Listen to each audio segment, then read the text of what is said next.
Hey kids, it's your buddy Mower Mike here. Today we're going to talk about PTOs and what's the best, easiest way to get a PTO off a Cub Cadet, specifically a Kohler motor. So this will apply to pretty much any Kohler motor to remove them quick and efficiently. Now a PTO is a power takeoff. What that does is that controls the belt which spins the blades. So if you look at your motor, the very bottom pulley is hooked to a PTO, which is hooked to an electronic switch. So when you pull that switch to engage the blades, it engages the clutch on that PTO, which is this is what that guy is here on that bottom pulley, and it turns it. Now you have to remove the PTO in order to get to the drive belt. So that's the main reason you want to do that. And I'm gonna have a separate video on the drive belt. So the first thing you want to do, specifically on these Cub Cadets, is in order to get the belt, the actual belt off the bottom of the PTO, you need to unhook the deck, move it forward a touch, and loosen it, and that belt will just drop off. So that's the first step. And there's a link right there to my deck removal video, which will show you exactly how to do that in a couple minutes. So once you do that, now let's get underneath this tractor and show you how exactly to take it off. Got the Cub Cadet rear back lifted up to give you guys a better view up underneath her skirt. It makes a better video, doesn't it? So the first thing you do, first get rid of this goofy little spring. Money don't get rid of it, but just unhook her, throw it down, and then also you're gonna have an electrical connection here. Unhook that from above the motor. It's gonna be snuck around here to the side. You'll see it, and you just unhook it. These things get pretty grimy, so you might have to get a screwdriver underneath there to pry her open. Now I'm gonna show you two ways to do it. First way I'm gonna show you is how to do it like a man with the right tool. Now, I like to take an impact wrench, it's 5/8, and you just zip that sucker at full reverse. This here's a nitro cap, probably about 5,000 PSI.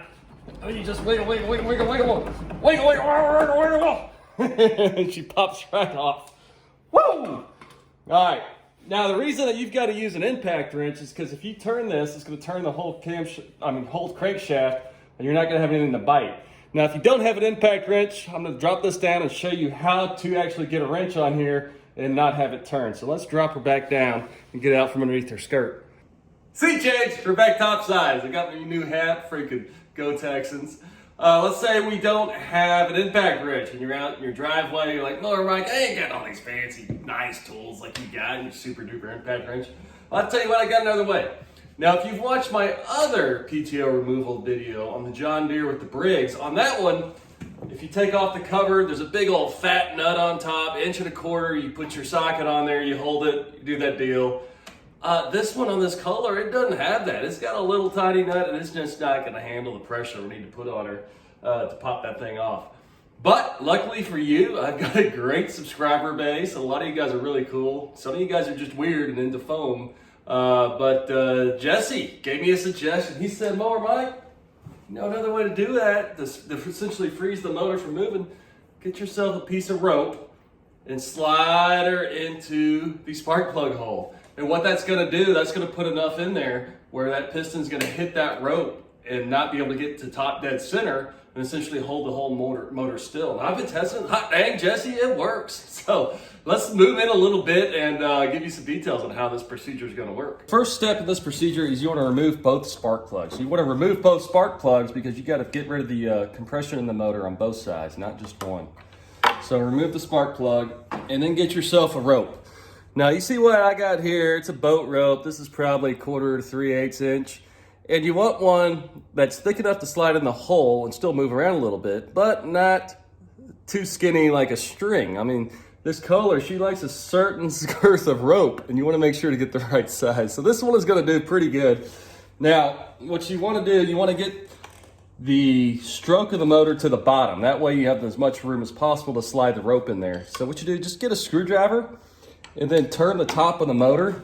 And since it has no spark plugs in it, there's no compression, so it should turn easy. You see it drops down, and then she pops back up on the compression stroke, and let's drop it all the way down.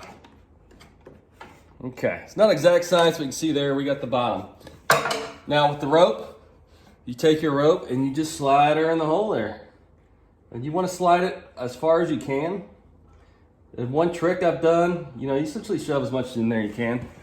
Hold it with your finger in there. That way, when you turn it again, it's not gonna push that rope straight back out. And then you just feel it, And it doesn't take much, ladies and gentlemen. I mean, that sucker's tight. So next we're gonna move underneath the mower and see if it works. We're back underneath the mower for the next shot. And what I'm gonna do, just so you guys know this is a legit test and I'm not BSing you, I'm gonna take the Nitro Cat 12,000K in full forward mode and just give her a little more cinch to make sure she's tight so you guys know it's working or not. Okay, so she's freaking tight. So what I'm gonna take my pry bar here, my 5/8, and we're gonna slide it on there. Now there's nothing holding the top at all besides that rope. So let's see if she does it. Now, right there, look at there. Gosh dang it, I put that sucker on there tight. As you can see, the actual crankshaft isn't moving. I've gotta go to the other side here real quick. Let's see here. Right. Hey! Look at that. So that sucker's moving.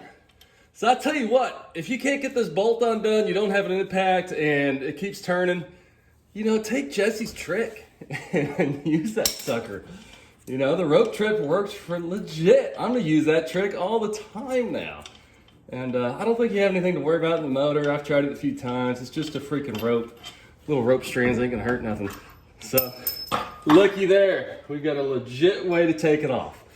So with that, we've got two ways to take it off. Either with the impact or manually. And please subscribe. We're gonna have some more fun, and then we're gonna fix this old girl up. More Mike out.